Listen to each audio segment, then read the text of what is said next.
அப்படி சிறைச்சாலையில அடைக்கும் போது அவங்க வந்து கர்த்தரை பாடி ஆராதிக்கிறாங்க. அப்படி ஆராதிக்கும் போது அங்க ஒரு பெரிய ஒரு அற்புதம் நடக்குது. சிறைச்சாலை தலைவன் ரட்சிக்கப்படுகிறான். அதன் மூலமா பவுலையும் சீலாவையும் வெளியே சிறைச்சாலையிலிருந்து விடுதலை பண்ணுகிறாங்க. விடுதலை பண்ணும்போது அங்க இருக்கிற சகோதரர்கள் எல்லாம் என்ன சொல்றாங்கன்னா, நீங்க இங்க இருந்து போயிருங்க அப்படின்னு சொல்றாங்க. அப்ப என்ன பண்றாங்கன்னா, இந்த பவுலும் சீலாவும் மாத்திரம் லூக்காவே அங்கேயே விட்டுட்டு இவங்க என்ன பண்றாங்கன்னா, இவங்க கிளம்பி போயிடுறாங்க. சோ இவங்க மட்டும்தான் போறாங்களே தவிர லூக்கா இவங்க கூட போகல.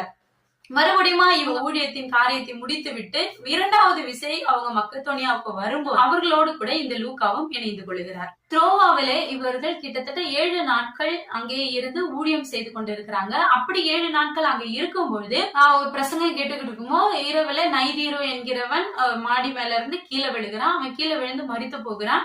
மரித்து போகுது அப்போஸ்தலனாகிய பவுல் அவனை ஜீவனோடு எழுப்புகிறாரு. இதை வந்து அப்போஸ்தல நடவடிக்கைகள் 20வது அதிகாரத்துல நம்மளால வாசிக்க முடியும்.